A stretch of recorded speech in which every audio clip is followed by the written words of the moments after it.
नमस्कार, छत्तीसगढ़ कौशल्या भूमि में स्वागत है आपका। मैं हूं आपके साथ प्रियंका मिश्रा। बुलेटिन की करेंगे शुरुआत। मुख्यमंत्री विष्णुदेव साय ने राजधानी रायपुर के अपने निवास में शिफ्ट होने से पहले परिवार के साथ विधि विधान से पूजा अर्चना की।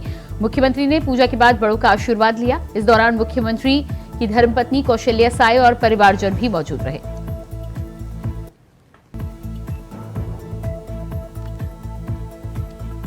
पत्नी के साथ विधि विधान से की पूजा अर्चना। सीएम ने बड़ों का लिया आशीर्वाद। अपने घर में शिफ्ट हुए सीएम साय, पत्नी के साथ विधि विधान से की पूजा अर्चना।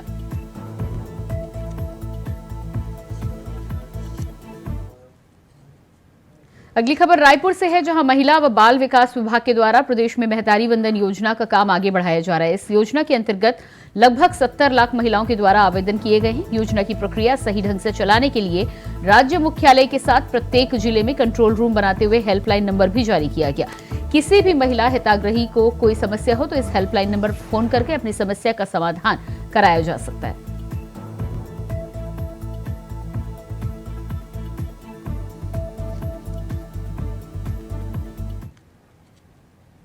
रायपुर में 9 मार्च को किसानों का महाकुंभ यानी कि किसान प्रशिक्षण सह सम्मेलन का आयोजन किया गया, जिसका कृषि मंत्री रामविचार नेताम ने कार्यक्रम की तैयारियों का जायजा लिया और अधिकारियों को आवश्यक दिशा निर्देश दिए।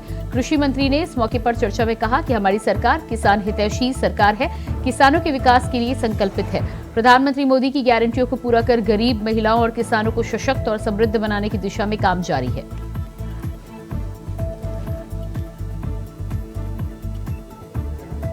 तो किसान प्रशिक्षण सह सम्मेलन आयोजित, केंद्रीय रक्षा मंत्री इस मौके पर पहुंचे।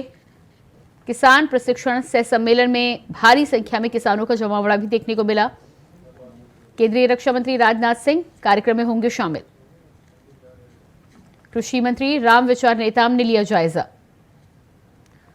और इसी खबर पर हमारे साथ रायपुर से संवाददाता मनोज शुक्ला लाइव जुड़ चुके हैं। जी मनोज, जिस तरह से कृषि किसानों के लिए प्रशिक्षण शिविर का आयोजन किया जा रहा है, सह सम्मेलन यहाँ पर आयोजित हुआ है, क्या कुछ पूरी जानकारी है, किस तरह का होगा ये सम्मेलन?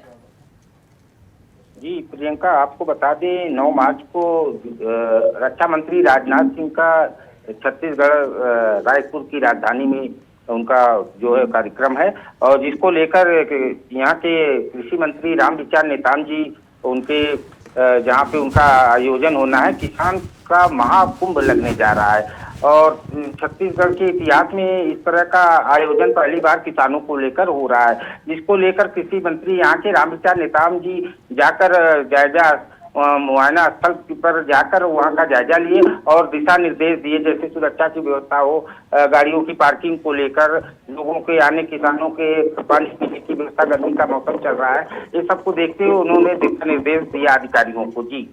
जी बिल्कुल। तो जिस तरह से ये सम्मेलन किया जा रहा है, क्या मुख्य बातें रहेंगी, किसानों को क्या कुछ लाभ मिलेगा इस सम्मेलन के माध्यम से? जी बिल्कुल। रामविचार नेताम जी ने वहाँ पर मीडिया से चर्चा के दौरान ये बातें स्पष्ट कर दी कि यहाँ पे मोदी की गारंटी के तहत किसानों से जो वादे किए गए हैं उसमें जो भी यहाँ पे रक्षा मंत्री द्वारा घोषणा की जा सकती है, और साथ ही साथ कल कैबिनेट की बैठक में ही किसानों के लिए बहुत इसी योजनाओं का यहाँ पर लॉन्चिंग हुआ है छत्तीसगढ़ सरकार की तरफ से भी। और निश्चित रूप से लोकसभा चुनाव है तो राजनाथ सिंह जी के द्वारा भी किसानों के लिए कुछ बड़ी घोषणा की उम्मीद लगाई जा सकती है। जी बिल्कुल। तो बड़ी घोषणा के साथ ही साथ प्रशिक्षण की जो बात हो रही है, किन किन विषयों पर प्रशिक्षण किसानों को दिया जाएगा और उसके लिए क्या कुछ इंतजाम है? क्या लंबे समय से इसको लेकर योजना भी चल रही है? किसानों का क्या कुछ कहना है? जी प्रियंका, किसानों से अभी बातचीत नहीं हो पाई है कि अभी यहाँ पे तैयारियां हो रही हैं, बहुत जोर शोर से प्रशासन लगा हुआ है, दिन रात यहाँ पे काम चल रहे हैं, और किसानों के आने पर ही ये बातें सामने निकल कर आ पाएंगी कि उनको किस तरह से प्रशिक्षण यहाँ पे दिया जाएगा। जी बिल्कुल मनोज, आप बने रहिएगा हमारे साथ। और उसके बाद बात करेंगे अगली खबर की। प्रदेश में राष्ट्रीय शिक्षा नीति 2020 को लागू करने के लिए 15 लोगों का स्पेशल टास्क फोर्स का गठन किया जाएगा। आगामी सत्र से प्रदेश के सभी विश्वविद्यालयों और महाविद्यालयों में राष्ट्रीय शिक्षा नीति लागू होगी। राज्य शासन की ओर से राष्ट्रीय शिक्षा नीति को लागू करने के लिए तैयारी तेज हो गई है। उच्च शिक्षा विभाग की ओर से राष्ट्रीय शिक्षा नीति 2020 पर एक दिन की कार्यशाला का आयोजन किया गया, जिसमें उच्च शिक्षा मंत्री बृजमोहन अग्रवाल वीडियो कॉन्फ्रेंसिंग के माध्यम से शामिल हुए। मंत्री अग्रवाल ने कार्यक्रम को संबोधित करते हुए कहा है कि राज्य सरकार का लक्ष्य युवाओं का भविष्य बनाना है। राष्ट्रीय शिक्षा नीति से यह लक्ष्य पूरा होगा।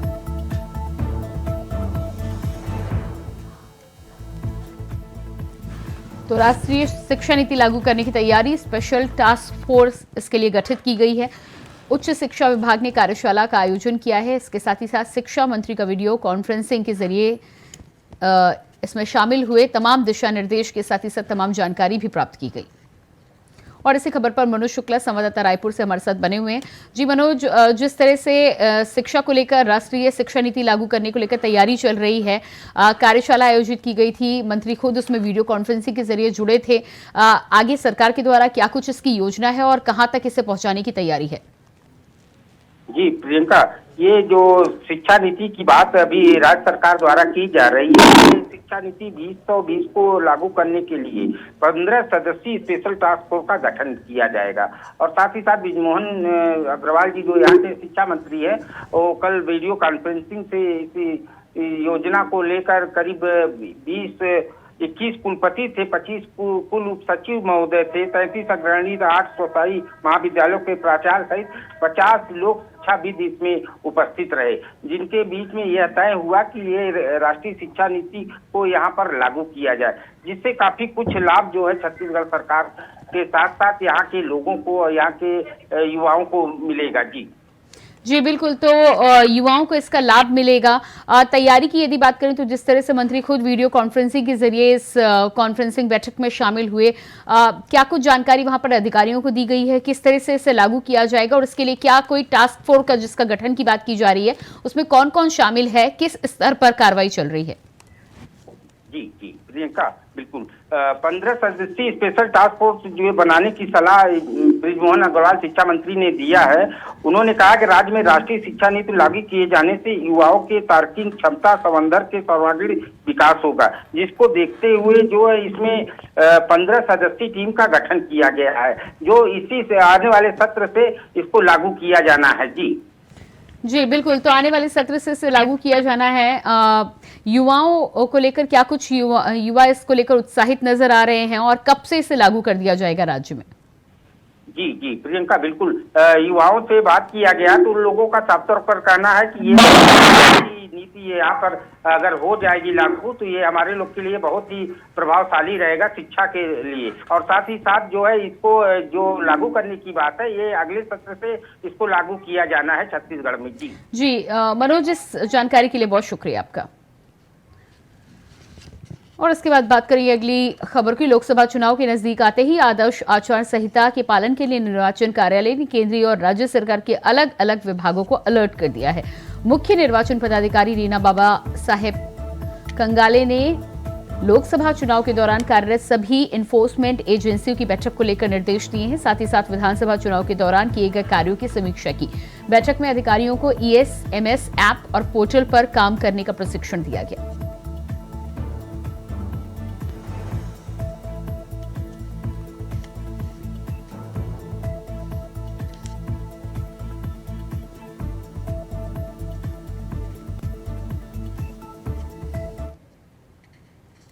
खबर सरगुजा से है, जहां सर्विस सेटलमेंट होने के बाद भी स्थायी जाति प्रमाण पत्र नहीं बनने को लेकर उदयपुर के ग्रामीण ने SDM के खिलाफ शिकायत दर्ज कराई है। ग्रामीणों ने कलेक्टर को शिकायत देकर स्थायी जाति प्रमाण पत्र बनाए जाने की मांग को लेकर ग्रामीणों ने बताया कि उनकी बेटी का सर्विस सेटलमेंट के नाम होने के बावजूद उदयपुर SDM ने स्थायी जाति प्रमाण पत्र नहीं बनाया। SDM ने आवेदिका के पिता के पूर्वजों का आधार कार्ड की मांग की है। प्रधानमंत्री जी स्वयं सहायता समूह की महिलाओं से डायरेक्ट संवाद का कार्यक्रम था। ये सभी जिलों में और सभी ब्लॉकों में हो रहा है। डायरेक्ट प्रधानमंत्री जी इसको संबोधित किए हैं और महिलाओं को मजबूत करना है, मेन तो विषय ही था। रामलला दर्शन योजना के तहत अंबिकापुर के रेलवे स्टेशन से स्पेशल ट्रेन रवाना हुई है, जिसमें रामलला दर्शन के लिए सैकड़ों की संख्या में श्रद्धालु गए। आपको बता दें कि अंबिकापुर से स्पेशल आस्था ट्रेन में सरगुजा लोकसभा से 1300 से ज्यादा श्रद्धालु रामलला के दर्शन करने के लिए अयोध्या जा रहे हैं। वहीं रामलला दर्शन योजना के संभाग प्रभारी राम लखन पैकरा ने बताया है कि ये स्पेशल ट्रेन सरगुजा संभाग के कई रेलवे स्टेशनों पर रुक रुक कर श्रद्धालुओं को इकट्ठा करेगी और रहने खाने के साथ ही साथ सुरक्षा व्यवस्था की जिम्मेदारी भी सरकार की होगी। चौधरी, ग्राम दोकड़ा, विधानसभा पत्थलगांव के रहने वाली हूँ। कैसा लग रहा है आज रामलला का दर्शन? बहुत अच्छा लग रहा है, बहुत अति ही प्रिय लग रहा है कि हम लोग कभी कल्पना भी नहीं सोचे थे कि हम लोग अयोध्या जाएंगे, राम जी का दर्शन करेंगे, लेकिन आज हम लोग उस चीज़ को पूरा कर रहे हैं। सिर्फ इस पूरा होने का सपना है मोदी जी, और क्या बताएं, उन्हीं के लेकर आज हम लोग वहाँ तक पहुँच रहे हैं। बहुत अच्छा लग रहा है, रामलला का दर्शन होने जा रही है। हम लोग का भविष्य पूरा हुआ, कितना दिन से सोचे थे वो पूरा हो गया। अयोध्या जाके आएंगे, इतना खुशी कभी नहीं मिलने वाला था, लेकिन बीजेपी लाई है।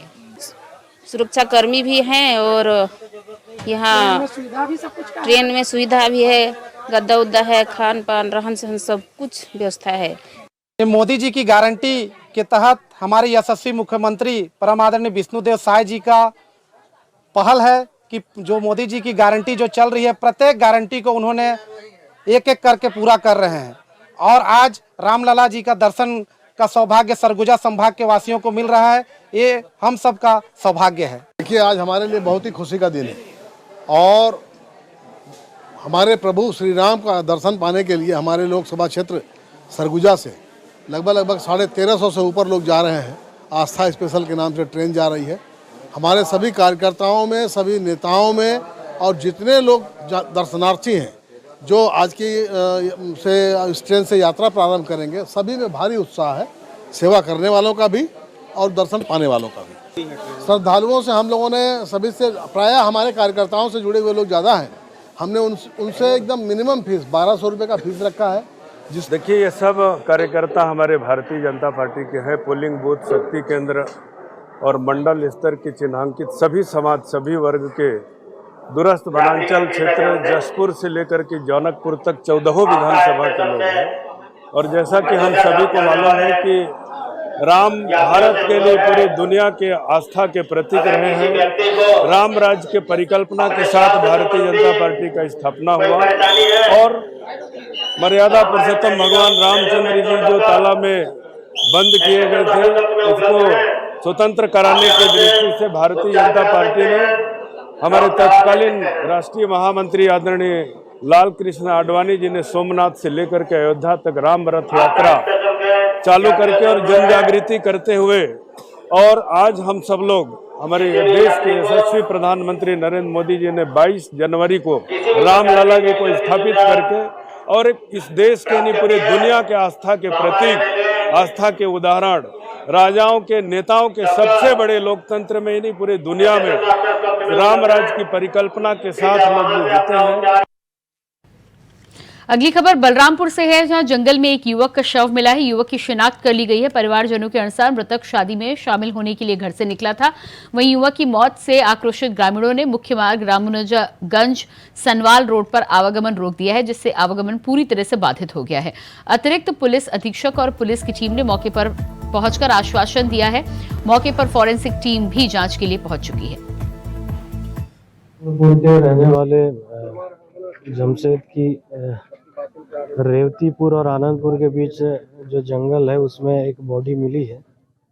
उस पर सुबह से ही हमारी जो पुलिस की टीम है वो पहुंच गई है, फॉरेंसिक टीम भी आ गई है और विवेचना की जा रही है। जैसे भी तथ्य आएंगे उस हिसाब से आगे की कार्रवाई की जाएगी। और इसके बाद आइए आपको सीधे लिए चलते हैं जम्मू कश्मीर, जहां पर प्रधानमंत्री नरेंद्र मोदी इस समय पहुंचे हैं, जनता को संबोधित कर रहे हैं। क्या कुछ कह रहे हैं आप भी सुनिए। सर, हम मैन्युफैक्चरिंग यूनिट और हम ऑर्डर बेसिस पे बनाते हैं। जितना हमारा वहां से ऑर्डर बनता आता है और उसी हिसाब से हम फ्रेश बेकरी ही बनाते हैं। और सर, हमारा फूड टेक्नोलॉजी के हिसाब से हमने ये प्रयास लिया है कि हम क्वालिटी पे कोई कॉम्प्रोमाइज नहीं करेंगे। तभी 1 साल में ही हमारी मार्केटिंग इतनी बढ़ गई है कि आज लगभग मंथली हम 2 लाख कमाते हैं। एहतशाम जी, ये स्टार्टअप की तरफ आज पूरी दुनिया का झुकाव है। टियर 2, टियर 3 सिटी में भी स्टार्टअप, और आप उसी फील्ड को प्रतिनिधित्व करती है। इसके विषय में सरकार की जो योजना है, उन सुविधाओं से आपको कितनी मदद मिल रही है? सर हमारी जितनी भी सरकार की स्कीम्स है हमने अभी तक इसलिए उनका ये लाभ नहीं उठाया क्योंकि हम स्टार्टअप में अपना ही हम इंडिपेंडेंट बनना चाहते थे और जो इंक्यूबेशन लेकिन हमें मिला स्किल डेवलपमेंट से, वहाँ हमें जगह और ये इक्विपमेंट्स मिले, मशीन्स मिली, जिस पे हमने काम किया 8 मंथ तक और उस 8 मंथ में जितना हमने अर्न किया उसी से हमने आज अपना मैन्युफैक्चरिंग यूनिट के सभी इक्विपमेंट्स लाए और ये गवर्नमेंट की तरफ से हमारे लिए सबसे बड़ा सपोर्ट था। एहतियाब जी, पिछले 9-10 वर्ष में हमारी सरकार आपके जैसे करोड़ों युवाओं के स्टार्टअप के सपने को पूरा करने के लिए हर संभव कोशिश कर रही है। और आपने तो खुद ने अपनी बहनों की चिंता तो संभाली, आपने अपने दोस्तों को भी अलग अलग जिलों में इस काम से जोड़ा है और मैं इसके लिए आपको बधाई देता हूं। हमारी सरकार की कोशिश है कि हमारे युवाओं के आइडिया को संसाधनों और पैसों की कमी ना हो। हमारे नौजवान साथी बुलंद हौसलों के साथ नए क्षेत्रों में कदम रखें और ये सारी बहनें हमारे देश की बेटियों के लिए बहुत बड़ा इंस्पिरेशन है। जम्मू कश्मीर की बेटियां नई मिसाल खड़ी कर रही है, मैं उनको बहुत बहुत बधाई देता हूं। जी सर, इतना ही नहीं सर, हम जम्मू कश्मीर के सभी जिलों में अपना मैन्युफैक्चरिंग यूनिट स्टार्ट करना चाहते हैं ताकि जो हम जैसी अंडर प्रिविलेज लड़कियां हैं हम उनको भी स्किल दे सके और वो भी एंटरप्रेन्योर की तरह काम करें, ना कि लेबर। माननीय प्रधानमंत्री जी, मेरी आपको बहुत शुभकामनाएं हैं, मेरी आपको बहुत शुभकामनाएं हैं और मैं आपको विश्वास दिलाता हूं, मैं एलजी साहब से भी कह रहा हूं कि आपके इस मिशन को जितना बल दे सकते हैं सरकार की तरफ से पूरा बल मिलेगा, क्योंकि आपके सपने बहुत बड़े हैं और अंडर प्रिविलेज बेटियों की चिंता करना ये और बड़ी बात है। इसमें एक सामाजिक दृष्टिकोण भी है, तो मेरी तरफ से बहुत बहुत बधाई। जी सर, शुक्रिया। बहुत बहुत धन्यवाद प्रधानमंत्री महोदय। और अब हमारे सामने आ रही हैं हमीदा बानो। हमीदा बानो का ताल्लुक गांधरबल जिले से है।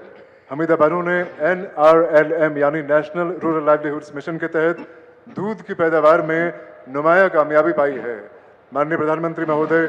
हमीदा जी, मैं आपको बहुत बहुत मुबारकबादी देता हूं और मैं आपके विषय में, अपनी यात्रा के विषय में, ये सफलता की सीढ़ियां कैसे प्राप्त की, मैं जरूर आपसे सुनना चाहता हूं।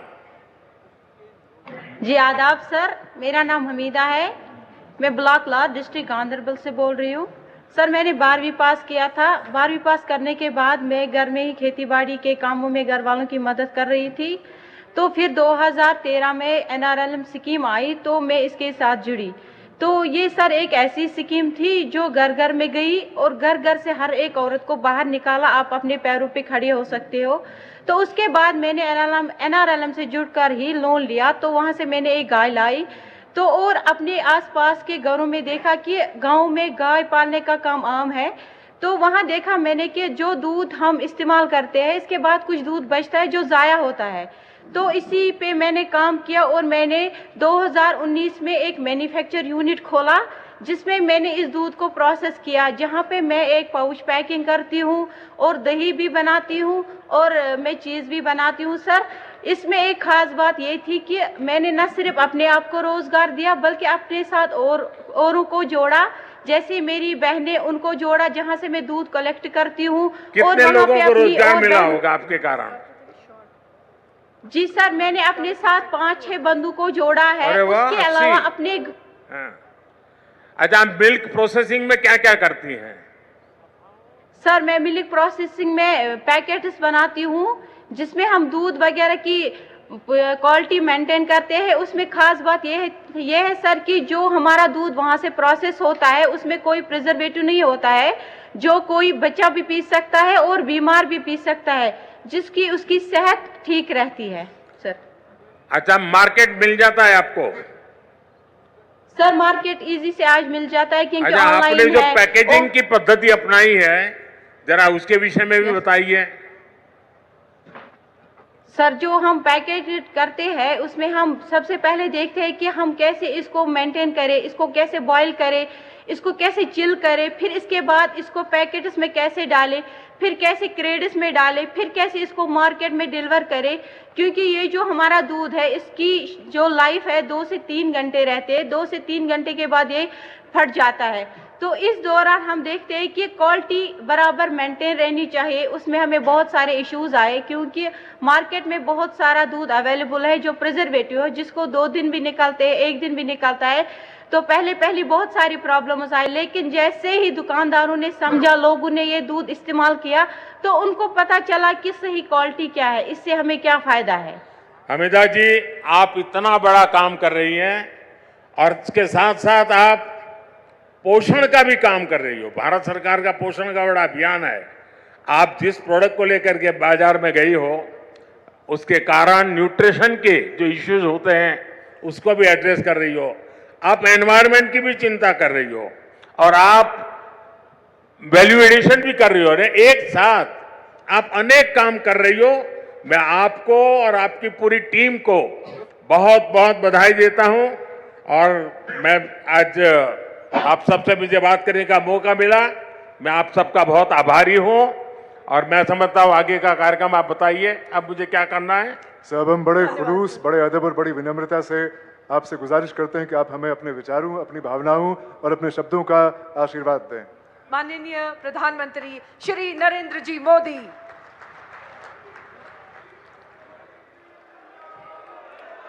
जम्मू कश्मीर के लेफ्टिनेंट गवर्नर श्रीमान मनोज सिन्हा जी, केंद्रीय मंत्रिमंडल के मेरे सहयोगी डॉक्टर जितेंद्र सिंह जी, संसद में मेरे साथी, इसी धरती के संतान गुलाम अली जी और जम्मू कश्मीर के मेरे प्यारे भाई और बहनों, धरती के स्वर्ग पर आने का ये एहसास, ये अनुभूति शब्दों से परे है। प्रकृति का ये अनुपम स्वरूप, ये हवा, ये वादियां, ये वातावरण और उसके साथ आप कश्मीरी भाई बहनों का इतना सारा प्यार। और मुझे बता रहे थे गवर्नर साहब के स्टेडियम के बाहर भी जम्मू कश्मीर के सभी लोग मौजूद हैं। 285 ब्लॉकों से भी करीब 1 लाख लोग टेक्नोलॉजी के जरिए जुड़े हुए हैं। मैं जम्मू कश्मीर की आवाम का आज हृदय से अभिनंदन करता हूं। ये वो नया जम्मू कश्मीर है जिसका इंतजार हम सभी को कई दशकों से था। ये वो नया जम्मू कश्मीर है जिसके लिए डॉक्टर श्यामा प्रसाद मुखर्जी ने बलिदान दिया था। इस नए जम्मू कश्मीर की आंखों में भविष्य की चमक है। इस नए जम्मू कश्मीर के इरादों में चुनौतियों को पार करने का हौसला है। आपके इन मुस्कुराते चेहरे देश देख रहा है और आज 140 करोड़ देशवासी सुकून महसूस कर रहे हैं। तो ये आप जम्मू कश्मीर से सुन पा रहे थे। प्रधानमंत्री नरेंद्र मोदी को जनता को संबोधित कर रहे थे। और फिलहाल इस बुलेटिन में इतना ही। खबरों का सिलसिला जारी रहेगा। नमस्कार।